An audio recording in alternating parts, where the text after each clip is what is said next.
বর্তমানে মানসিকভাবে সুস্থ থাকাটা একটা চ্যালেঞ্জেস এর মধ্যে চলে এসেছে। কেন বলছি? কারণ রিসেন্ট আমি বেশ কিছু রিপোর্ট পড়ছিলাম।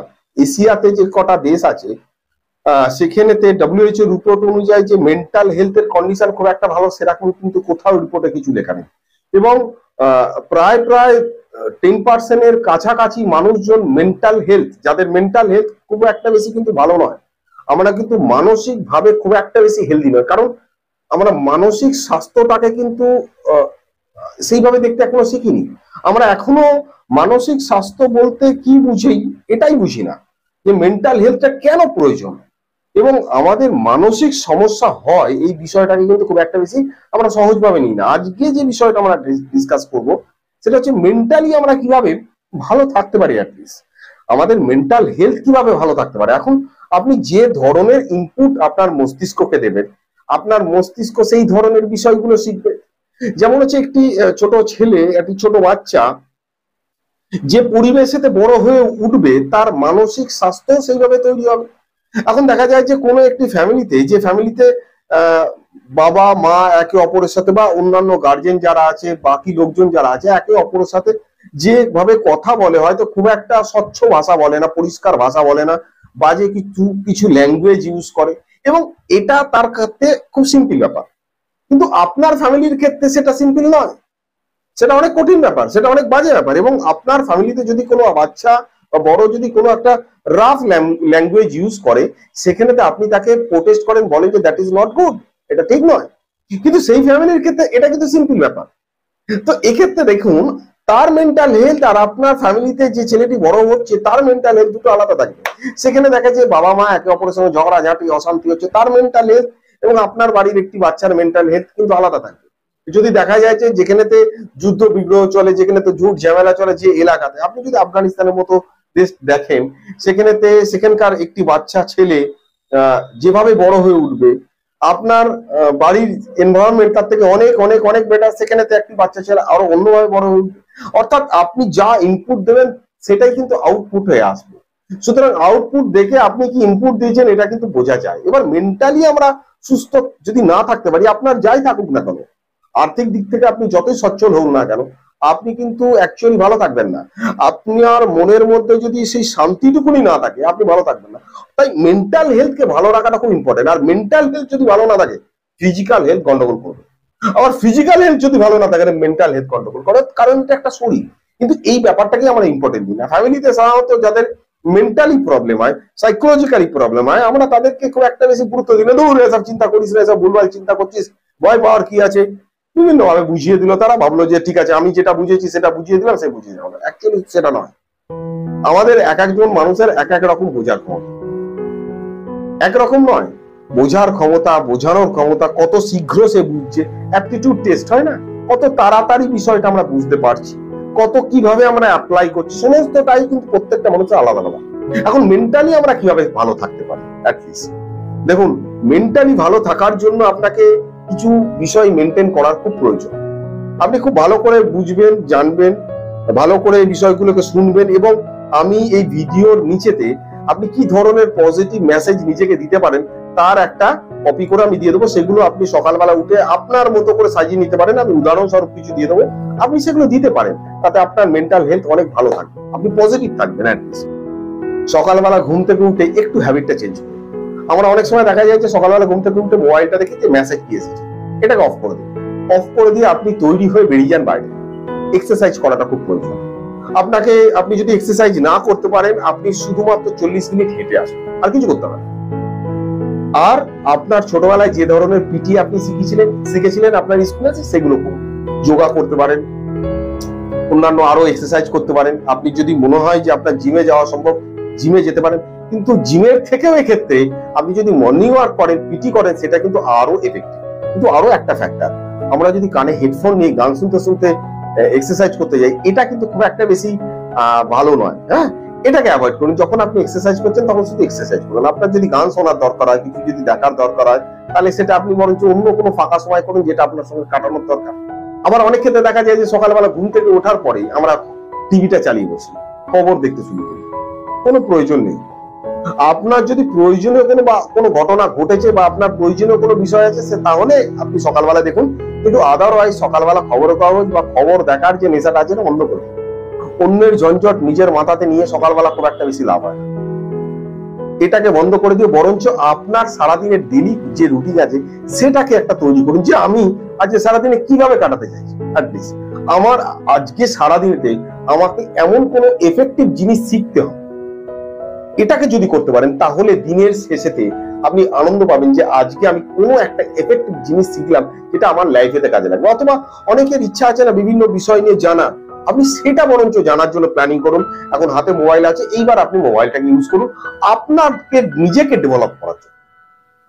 ওকে, সকালবেলা যখন এক্সারসাইজ করে আসছেন তখন চেষ্টা করুন যে রান্না না করা জিনিস, অর্থাৎ স্যালাড হতে পারে, ছোলা হতে পারে, সকালবেলা খান, তাতে এটা আপনার শরীরের জন্য উপকার করবে। যতটা পারবেন তেল, মাছ, মাংস, ডিমকে অ্যাভয়েড করার চেষ্টা করবেন। মাছ, মাংস, ডিম আমি বন্ধ করতে বলছি, কম করতে বলছি, কারণ আমাদের মধ্যে অনেকেই আছে অতিরিক্ত পরিমাণে এগুলো খায়, এবং তেলে ভাজা জিনিস খাওয়াটা কখনোই শরীরের জন্য খুব একটা ভালো না।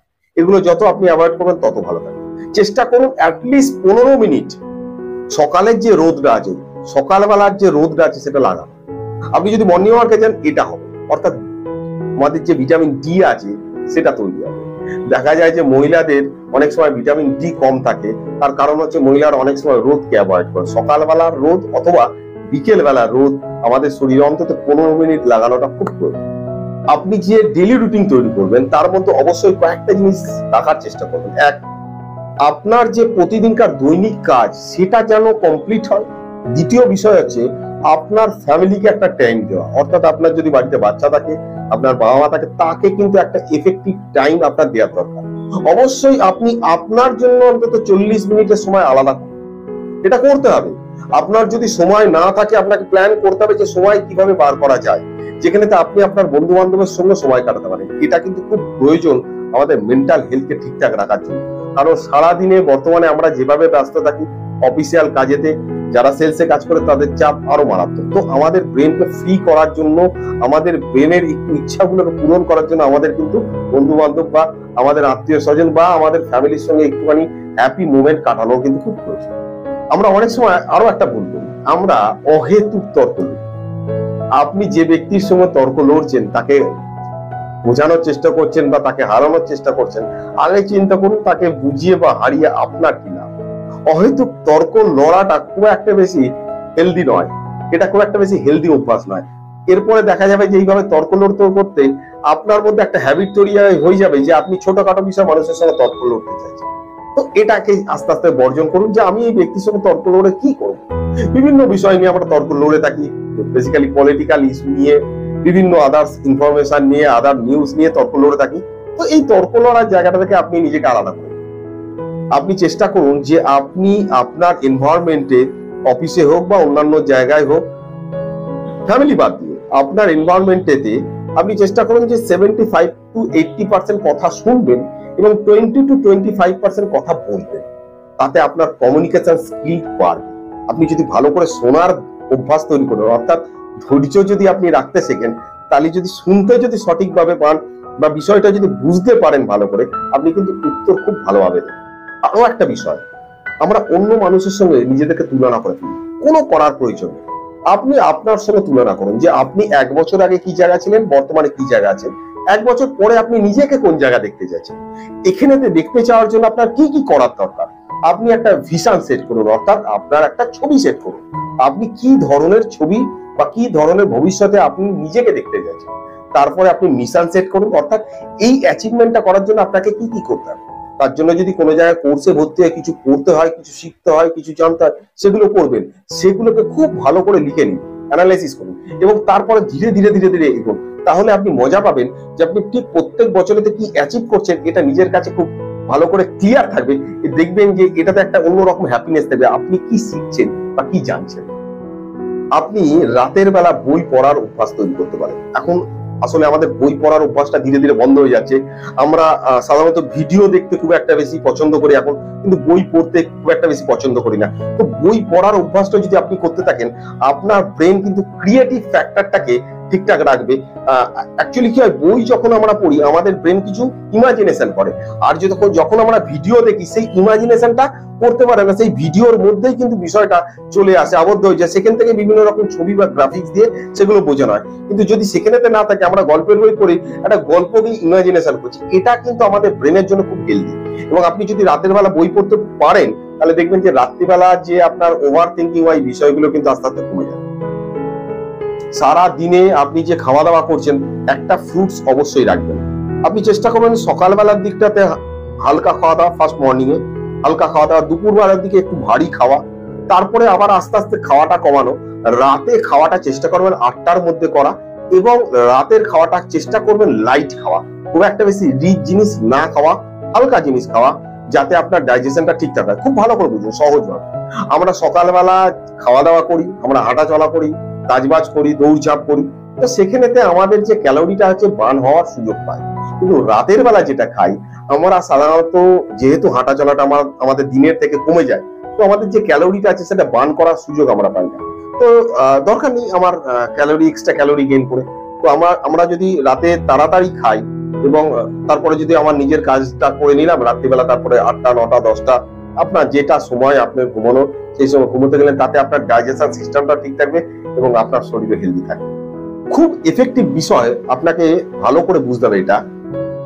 আপনার নিড এবং ডিজায়ার, এই দুটো বিষয়কে আলাদা করতে হবে। দেখুন, আমরা ছোট থেকে আমাদের নিড অনুযায়ী কাজ করে আসছি, ডিজায়ার অনুযায়ী সবসময় কাজ করি না। আপনার ইচ্ছা করতে পারে কিন্তু সেই কাজটা আপনি করেননি। আপনার বা আমার ছোটবেলায় কিন্তু পড়তে খুব একটা ভালো লাগতো না, এটা কিন্তু আমাদের নিড ছিল, ডিজায়ার নয়, ইচ্ছা নয়। আমরা কিন্তু ইচ্ছা পূরণ করিনি। আমার পড়তে ভালো লাগছে না বলে কি আমরা পড়িনি? বাড়ি থেকে তো মারধর করবে, মাস্টার পেটাবে এসে, তো আমার পড়তে হয়েছে, অর্থাৎ আমার নিডটা পূরণ করতে হয়েছে। দেখুন, বাড়িতে মহিলারা রান্না করে, তাদের কি ইচ্ছা করে রান্না করতে? না, করে না। তার নিডটা কিন্তু পূরণ করতে হয়, তাকে রান্না করতে হয়। অর্থাৎ আমরা কিন্তু প্রত্যেকটা ক্ষেত্রে আমরা কিন্তু ডিজায়ার যত না পূরণ করি, আমরা কিন্তু আমাদের নিড, আমরা যত না পরিমাণ ইচ্ছা পূরণ করি, আমরা আমাদের প্রয়োজনটা অনুযায়ী কিন্তু কাজ করতে অভ্যস্ত। তাই আপনার যদি প্রয়োজন থাকে, আপনার শরীরকে ঠিকঠাক রাখবেন, সকালে মর্নিং ওয়াক যেতে হবে, ঠিকঠাক করে দিনেতে এফেক্টিভলি পজিটিভ চিন্তা ভাবনা করতে হবে, তাহলে কিন্তু আমরা সেটা নিড হিসাবে ধরতে পারি, আমার ডিজায়ার হিসাবে ধরতে পারি না।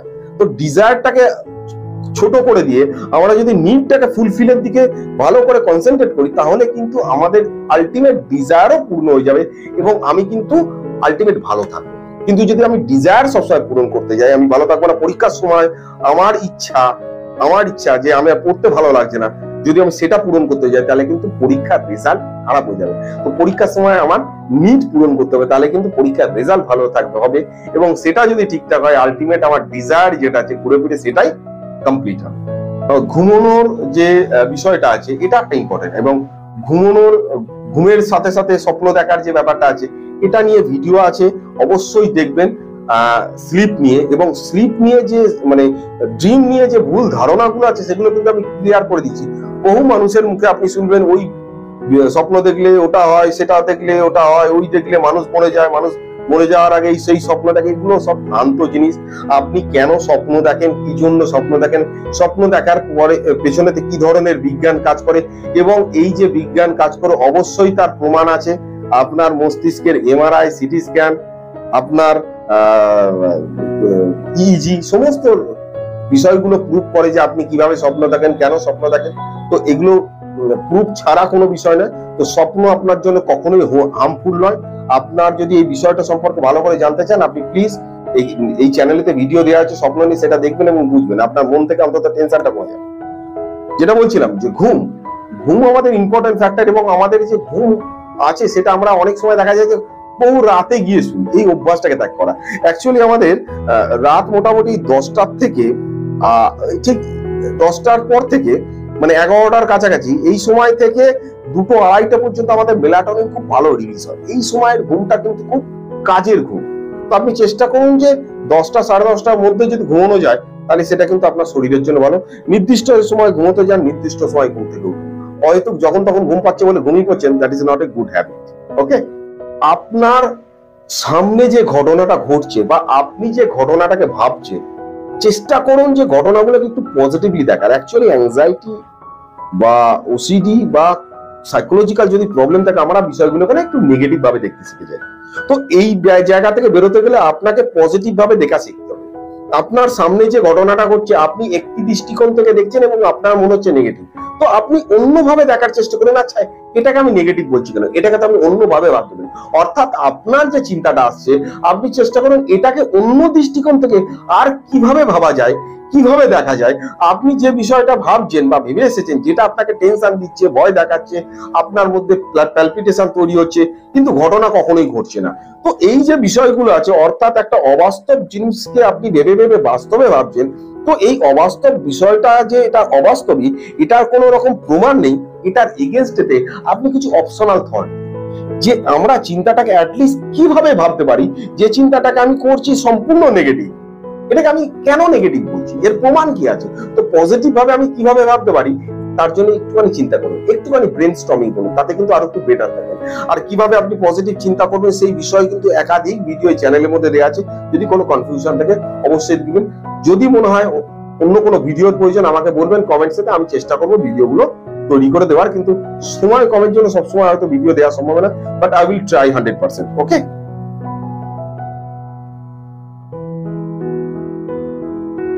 লাস্ট এবং ইম্পর্টেন্ট ফ্যাক্টর, যে আপনি সারা দিনেতে কি লার্ন করলেন এটা বোঝাটা খুব দরকার। আপনি এক মাসেতে কি লার্ন করলেন এটা বোঝাটা খুব দরকার। আপনি এক বছরে কি লার্ন করলেন এটা বোঝাটা দরকার। জন্মদিনে যেমন কেক কাটেন, তার সঙ্গে এটাকে নিজেকে ভাবাতে শিখুন যে আমি তো কেক কাটছি, 1 বছর বয়স বেড়ে গেলে এই 1 বছরে আমি কি জানলাম। আমার যেমন 1 বছর বয়স বাড়লো, অন্য দিক থেকে 1 বছর বয়স কমলো, তো আমি 1 বছরে তো কি শিখলাম, কি জানলাম, কি বুঝলাম। তো আমি অনেক নেগেটিভ জিনিস শিখতে পারি। অ্যাকচুয়ালি আমাদের চিন্তা ভাবনার মধ্যে নেগেটিভ জিনিসগুলো বেশি আছে, এটা কোনো আশ্চর্য বিষয় না। কিন্তু অ্যাটলিস্ট আমি কি জিনিস শিখেছি, সারা দিনেতে আমি মোবাইল এত ইউজ করছি, আচ্ছা একটা ওখানে তো অজস্র ডেটা আছে, একটা জিনিস তো আমি শিখতে পারি। তো একটা করে যদি জিনিস শিখি, অথবা আমার যে ফিল্ডেতে খুব ভালো লাগে, ইচ্ছা করে, সেই বিষয়গুলোকে যদি আমি একটু এক্সপ্লোর করি, তাহলে কিন্তু আমি হ্যাপি থাকবো। আমার চেষ্টা করা যে বন্ধু বান্ধবের মধ্যে মেশা, আত্মীয় স্বজনের সঙ্গে মেশা, তাতে কি হবে আমার যে কমিউনিকেশন আছে এটা থাকবে, সোশ্যালাইজেশনটা ঠিক থাকবে। সোশ্যালাইজেশন যখন ভালো থাকবে আপনি হ্যাপি থাকতে পারবেন, আদারওয়াইজ হ্যাপি থাকতে পারবেন না। চেষ্টা করবেন যে যে সিচুয়েশনে আপনার হাসার মতো সিচুয়েশন আছে হাসুন, হাসলে কিন্তু আমাদের মন ভালো থাকে। আর আপনি নিজেকে উইথড্র করে কিন্তু ঘরের কোণাতে বসিয়ে রাখবেন না। ঘরের কোণাতে বসিয়ে রেখে আপনার যে ছোট ছোট চিন্তা আসছে সেগুলোকে কন্টিনিউ সেগুলোকে নিয়ে অ্যানালাইসিস করবেন না, সেগুলোকে নিয়ে গবেষণা করবেন না। এর ফলে কি হয়, আমাদের নেগেটিভ থিঙ্কিং এর একটা প্যাটার্ন তৈরি হয়। আপনাকে ভাবতে হবে যে আপনার মাথায় যে চিন্তাটা আসছে, আপনি যে চিন্তাটা দীর্ঘদিন ধরে করছেন, আপনি যে একটা দৃষ্টিকোণ থেকে দেখে করছেন, তো এর রেজাল্ট কি হয়েছে। যদি রেজাল্ট না এসে থাকে তাহলে নিশ্চয়ই এর কোনো অন্য দৃষ্টিকোণ আছে। সেই দৃষ্টিকোণটা কি হতে পারে, এই চিন্তাটাকে আমি অন্য কিভাবে ভাবতে পারি। আমি যে চিন্তাগুলো করছি, আমি যে ভয়ের কারণটা ভাবছি, আমি যে ভাবছি ভবিষ্যতে আমার এটা হতে পারে, তাহলে তার প্রমাণ কি আছে।